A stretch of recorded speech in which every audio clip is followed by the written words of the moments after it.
earlier editions of this ebook, I was translating into Spanish, and I had to dig real deep to find some of these schematics because I had no way of knowing where they were distributed on my hard drive. And I came across this one to remind me something. Sure, you can reduce the frequency of the input sine wave generator to as low as you like. In this example, I had it feeding the circuit at 100 cycles per second at 1 microvolt, but unfortunately the spark gap won't fire. And then you get an out-of-control surge that wants to explode to infinite gain. So that's the value of having higher frequencies, which technically the range I work within is considered moderate frequency because high frequency is actually more in the giga and megahertz range. Well, if I'm down in the tens of thousands, that's considered moderate frequency, while 100 hertz is considered low frequency. So you don't want low frequency, even though you could test out the thing, with a low frequency to see if the whole thing explodes, and then you don't need the spark gap because it's not going to fire anyway. And so essentially, you don't. Oh, and in here we've got a short going around this way. In the latest circuit, I take out this shorted wire because I don't need it, I found. But in any case, oh, and this was a mistake here. Oh, oh my God, that's right. Oh my God. This is why I took this out of the ebook, because I forgot to connect this wire here. I may be wrong. Of course it would surge without the spark gap firing. Sorry, forget everything I just said. You must make sure all your wires are connected. Whoopsie. I forgot about that. That's right, that's why I took this out. So you could theoretically... Okay, forget everything I said. Oh, that was a waste of time. Okay. So the point of this video, actually, was to indicate that I made an error in the prior episode in assuming that the circuit could be a radio broadcast station. Where's the... I don't have it here. Oh, these two are the same. Oh, dear, dear, dear. Let's go back. Where did I go to get this? Here.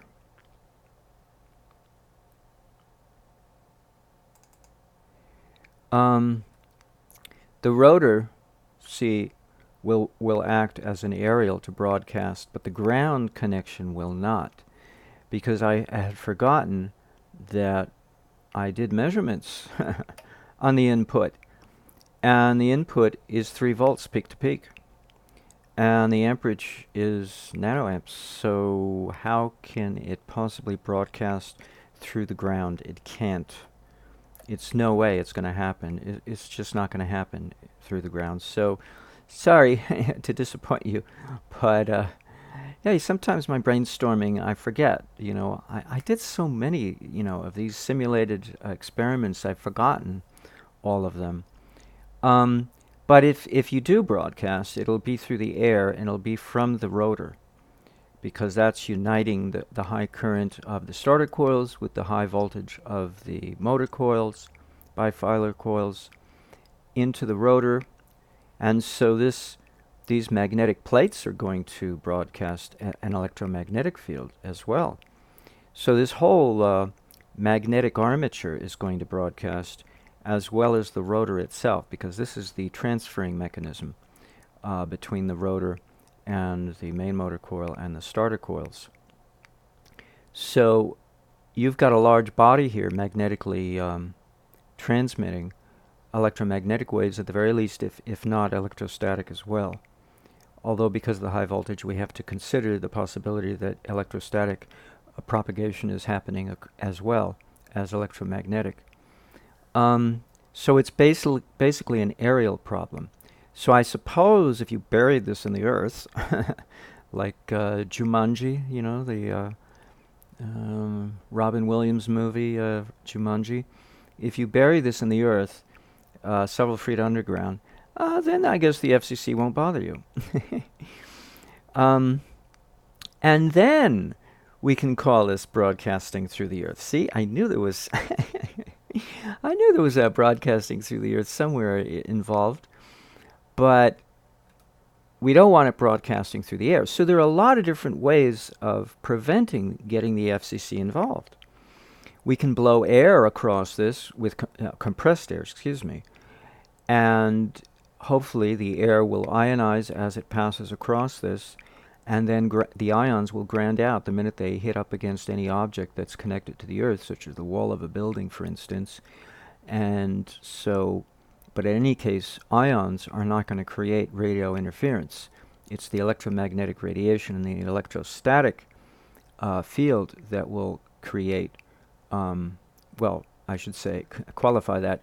The electromagnetic short range radiation and the electrostatic field, which is not short range, between the two of them, they will create radio interference in your environment, which the FCC will find out about. So you either want to convert this into ionization of the air, or ionization of the earth, or broadcast through the earth.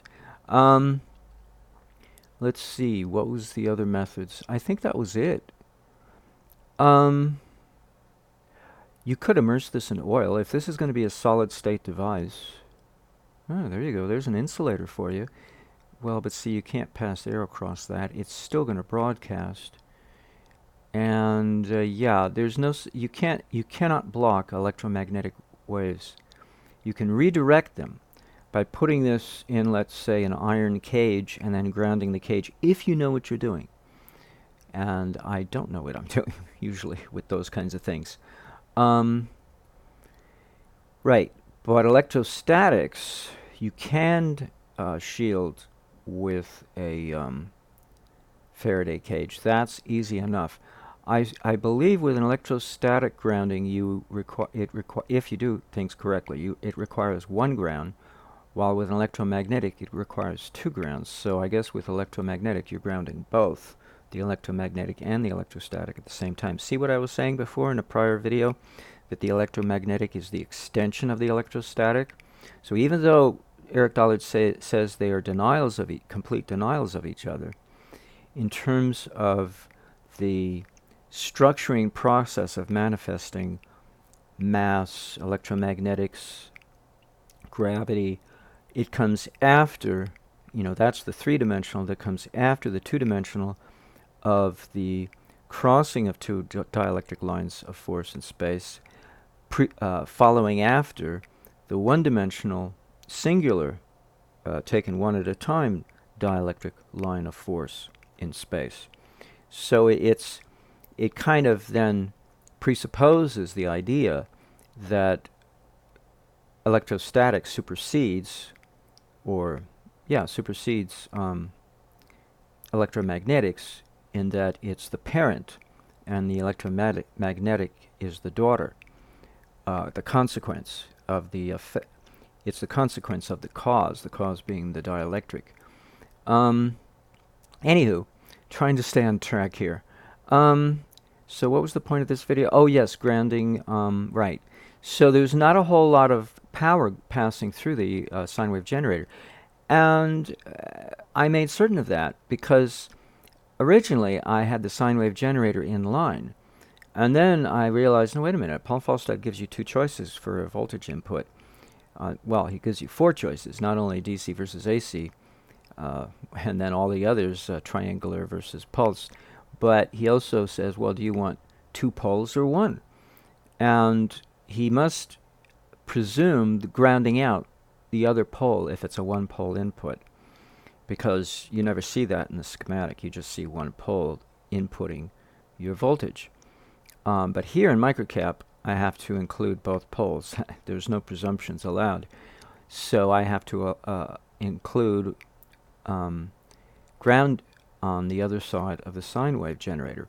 And because the circuit has no return to ground, see, this is the point. This is where we get back to Joseph Newman again. So Joseph Newman has two main points. He has a main motor coil that's not grounded to anything. Well, the circuit itself is not grounded to anything. And the only thing that's grounded is the sine wave generator. So that's all you see going into the earth is what the sine wave generator is contributing to the circuit. It's also contributing to the earth ground or the common ground, whatever ground you're using, chassis of the of the transport vehicle that you are engaging. But the circuit itself does not return to ground at all. There is no return, and so it's able to build up voltage, which is what the Joseph Newman device was designed to do. And of course, the National Bureau of Standards ground it out by shorting it out to itself, and of course, blew the test. And they admit it on their website, how they go about doing it. If you read Newman's book and and you read what the National Bureau of Standards did, you can see pretty readily that they screwed him. And they boast that it's not our fault. Newman's device is not over Unity. Oh, good grief. So, whatever. It's life. Life in the fast lane. Life in the big city. So we don't have to worry about the FCC. Insofar as, well, no. That's not the point of this video. The point of the video is this is not a Crystal Radio initiative from the front end. It's not any end. Well, at least it's not from the front end. No, it could be from the back end, because you may end up broadcasting and then you'll just put your AM radio nearby and you'll pick it up. You don't even need well, no, you won't be, no, so it's both ends are not included. So this is not the Crystal Radio, so this is to correct my mistake from the prior video. This is not a Crystal Radio initiative at either end, neither sending through the earth nor receiving through the earth, because it's going to be all through the air. Got it. And sending only, certainly not receiving. You're going to need an AM radio for receiving. Okay, because of these two other schematics. The amperage is 4 nanoamps, and the voltage of the sine wave generator is 3 volts peak to peak. So when compressed together, it looks like a band of a wash. Like somebody took a wide brush and just brushed color across. Well, at 60 milliseconds, and at a frequency, whatever it was, in the tens of thousands of cycles per second, of course it's going to look like a wash of color. All right, now I've said everything I need to say.